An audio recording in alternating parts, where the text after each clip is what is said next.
Hello and welcome to Edu English. This is Neetu Dubey and today we will learn about phrasal verb.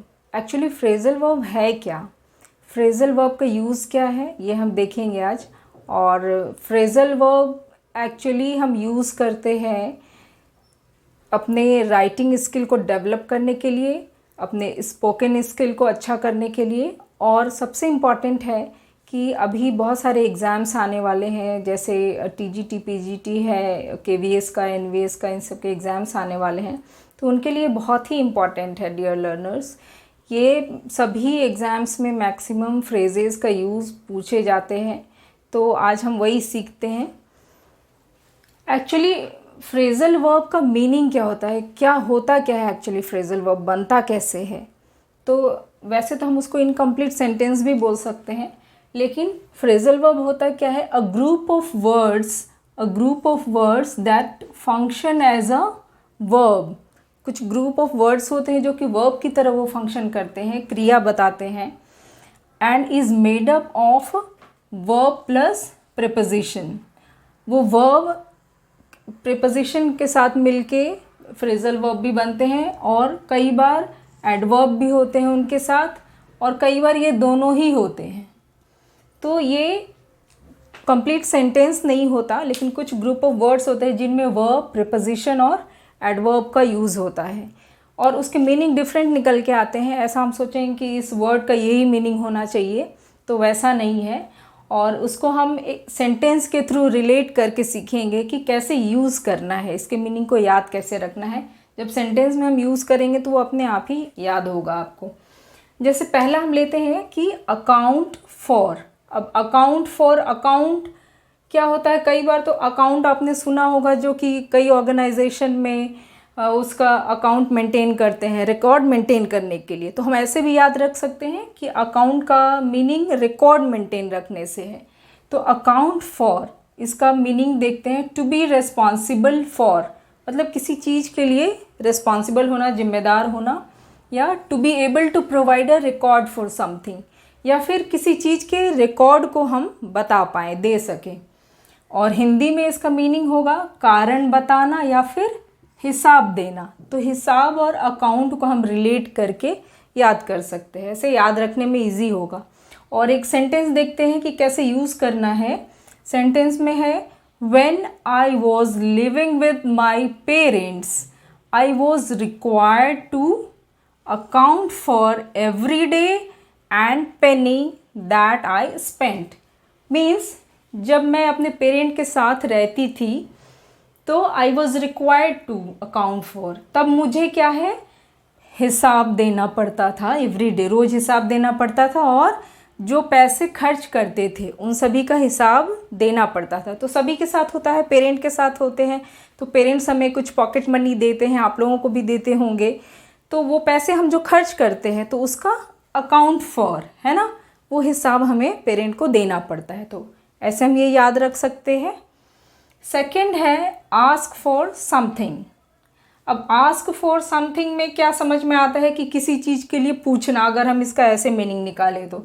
लेकिन क्या है, इसका fix meaning होता है, तो हम अपने आप से मीनिंग तो नहीं निकाल सकते, बट हाँ रिलेट कर सकते हैं ताकि हमें याद रहे। आस्क फॉर समथिंग मीन्स इसका क्या मीनिंग होता है, request someone to give us something. Means हम किसी से रिक्वेस्ट करते हैं कुछ चीज़ जब हमें चाहिए होता है। तो अब उसके हिंदी में भी मीनिंग समझ लेते हैं, किसी चीज़ की मांग करना है ना, हमें ज़रूरत होती है तो हम मांग करते हैं, या फिर किसी चीज़ के लिए अनुरोध करना, मीन्स अनुरोध करना, रिक्वेस्ट करना। तो जब हमें कुछ चाहिए होता है तो हम रिक्वेस्ट करते हैं, ना कि डिमांड करते हैं। इसको हम कभी भी आस्क फॉर समथिंग को डिमांड से कंपेयर नहीं कर सकते। डिमांड मीन्स तो फोर्सफुली किसी चीज़ को मांगना, लेना, बट यहाँ क्या है, रिक्वेस्ट है, तो हम किसी चीज़ के लिए अनुरोध कर सकते हैं, रिक्वेस्ट कर सकते हैं। तो एक सेंटेंस इसका भी देखते हैं कि I always ask for extra tomato sauce on my pizza. तो सबके लिए डिफरेंट है, और बच्चे तो खासकर है ना, पिज़्ज़ा में एक्स्ट्रा टॉपिंग्स चाहिए होता है, तो they can ask for extra toppings, they can ask for extra tomato sauce, है ना, ये तो सबके लिए, बच्चों के लिए होता है। तो I always ask for extra tomato sauce on my pizza. Ask for means मैं हमेशा अपने पिज़्ज़ा के लिए एक्स्ट्रा टोमेटो सॉस के लिए रिक्वेस्ट करती हूँ, है ना। तो ऐसा भी हम बोल सकते हैं। ओके, समझ में आ रहा है। नेक्स्ट क्या है, आस्क आफ्टर। तो इसको हम ऐसे भी रिलेट कर सकते हैं कि आस्क आफ्टर का मीनिंग क्या होता है, पहले ये देखते हैं। टू आस्क अबाउट समवन और समथिंग, किसी के बारे में पूछना या किसी चीज़ के बारे में पूछना, है ना, या किसी के बारे में समाचार पूछना। तो किसी का हालचाल पूछना, समाचार पूछना, तो आस्क आफ्टर, है ना। आस्क पूछना और आफ्टर मतलब बाद में। तो इसको ऐसे रिलेट कर सकते हैं कि कोई आया था और वो जाने के बाद ये पूछ रहा था, है ना। आस्क आफ्टर, बाद में पूछ रहा था। क्या पूछ रहा था? He asked after my sister's health. वो मेरी बहन के स्वास्थ्य के बारे में समाचार पूछ रहा था, है ना। सपोज़ कि बहन बीमार हो और उसके हेल्थ के बारे में समाचार पूछ रहा था। तो हम इसको ऐसे भी रिलेट कर सकते हैं कि बाद में पूछ रहा था। He asked after my sister's health. Okay, next है allow of. Allow of means to make something possible, means किसी चीज़ की गुंजाइश रखना, है ना। गुंजाइश रखना मतलब किसी चीज़ को पॉसिबल बनाना, है ना, संभव, जितना संभव हो सके। तो इसको हम लेते हैं कैसे, सेंटेंस में, the facts allow of only one explanation. Means जो सच्चाई है वो केवल एक ही स्पष्टीकरण देने के लिए, मीन्स एक ही एक्सप्लेनेशन देने की गुंजाइश रखता है ना। उसको बार बार सच्चाई को साबित करने के लिए बार बार एक्सप्लेनेशन बदलने की ज़रूरत नहीं है, एक ही मौका काफ़ी है ना। नेक्स्ट है ब्रिंग आउट। अब ब्रिंग आउट का क्या, ऐसा लग रहा है जैसे किसी चीज़ को ले जाना, ब्रिंग, है ना। तो पर ऐसे मीनिंग हम नहीं निकाल सकते। इसका मीनिंग क्या, इसका जो प्रॉपर मीनिंग होता है उसे ही हमें लर्न करना पड़ता है, किसी चीज़ से रिलेट करके या जैसे भी हो, क्योंकि ये सारे बहुत ही इंपॉर्टेंट फ्रेजल वर्ब्स है, कहीं ना कहीं किसी न किसी एग्ज़ाम्स में पूछे गए हैं। सो स्टूडेंट्स, आपको इसे लर्न करना पड़ेगा, ऐसे ही रिलेट कर करके आप 2-4 बार इसको सुनेंगे तो ये वीडियो सुन के देख के याद हो जाएगा आपको, है ना। तो ब्रिंग आउट का मीनिंग क्या है? टू इफ़ेक्टिवली डेवलप, है ना, और to present to the public.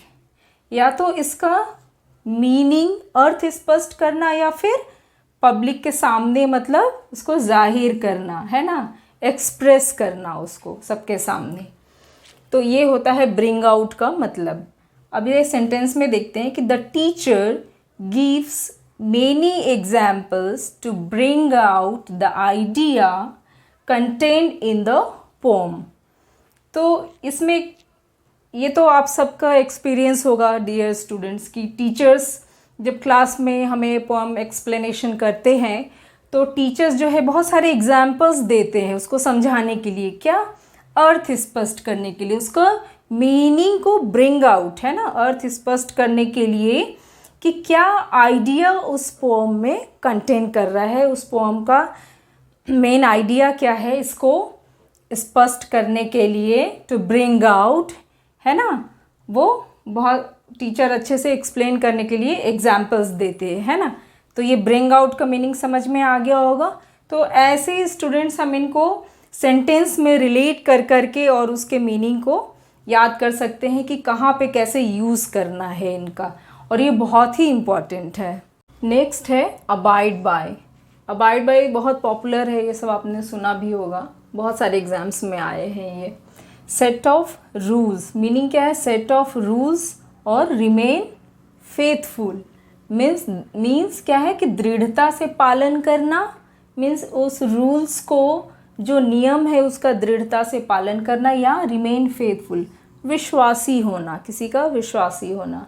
तो इसको सेंटेंस में हम कैसे कर सकते हैं? It is important for teens to learn safe driving skills and abide by them.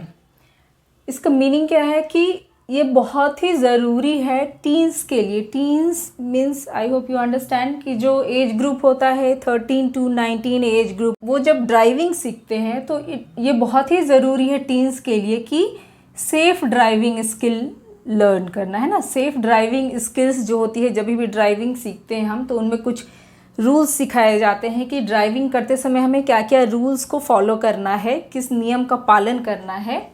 तो ये बहुत ही ज़रूरी है टीन्स के लिए कि सेफ़ ड्राइविंग स्किल्स लर्न करें एंड अबाइड बाय देम, और उसका दृढ़ता से पालन करें। आजकल बहुत ही ज़रूरी है इन नियमों को सीखना और उसको अबाइड बाय करना। ओके, तो ये ऐसे रिलेट करके समझ सकते हैं। और नेक्स्ट है बैक आउट। अब बैक आउट का ऐसे मीनिंग हम नहीं निकाल सकते हैं ना, तो उसको याद रखना पड़ेगा। और आप एक बार जैसे सेंटेंस में फ्रेम करके रिलेट कर लेते हैं ना, तो वो हमें बहुत ही ईजी होता है याद रखने में, फिर हम भूलते नहीं उस चीज़ को। तो बैकआउट का क्या मीनिंग है? To withdraw specially from a commitment और कॉन्टेस्ट। मीन्स हमने कुछ वादा किया हुआ होता है या किसी कॉन्टेस्ट के बारे में, तो उससे पीछे हटना। जो आपने बोला है, जो आपने कमिटमेंट किया है, उससे पीछे हटने को बैकआउट बोलते हैं। तो इसको सेंटेंस में कैसे कर सकते हैं कि सपोज़ किसी ने आपको बोला है आने को और वो अचानक से मना कर देता है, तो आप उसको बोल सकते हैं कि यू अग्रीड टू कम, है ना, तुम आने के लिए तैयार थे। You can't back out now, और अब तुम पीछे नहीं हट सकते, है ना। You can't back out now, तो आने के लिए जब तैयार थे तो अब तुम पीछे नहीं हट सकते, मीन्स तुम्हें आना ही पड़ेगा, है ना। तो ऐसा करके ये हो गया। नेक्स्ट हो गया बैंक ऑन। बैंक ऑन का क्या मीनिंग होता है? टू रिलाई ऑन, है ना, भरोसा करना, किसी पे भरोसा करना।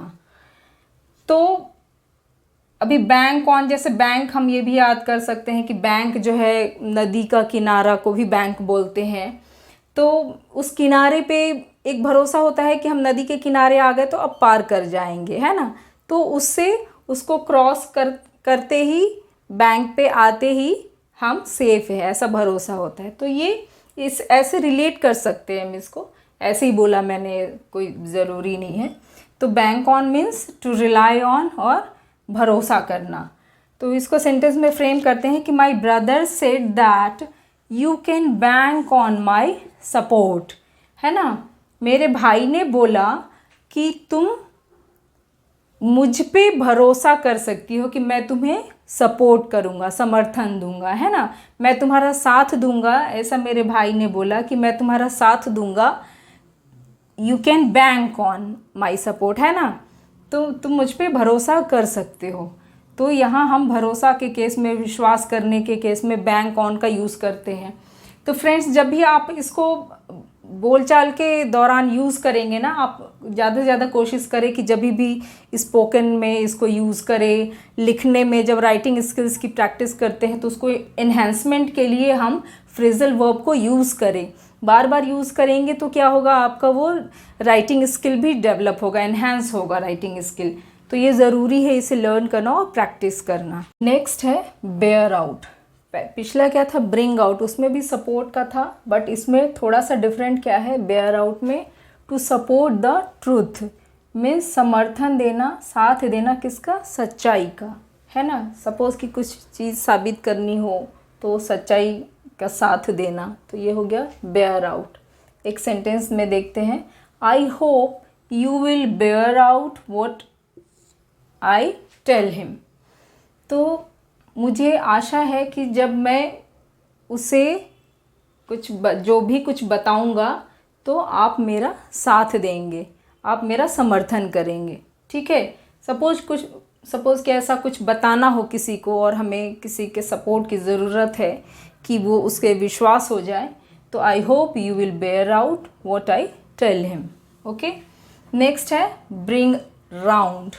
ब्रिंग राउंड का मीनिंग क्या है देखते हैं। To restore to consciousness. Consciousness means होश में रहना, तो होश में लाना, है ना, किसी को होश में लाना। वो किसी भी तरह से हो सकता है बेहोश हो तो होश में लाना, हो सकता है किसी ख्यालों में खोया हुआ हो, या उसे सच्चाई का पता नहीं हो तो वैसा होश में लाना, है ना। बहुत तरह से इसका मीनिंग निकल सकता है। तो होश में लाना मीनिंग होता है।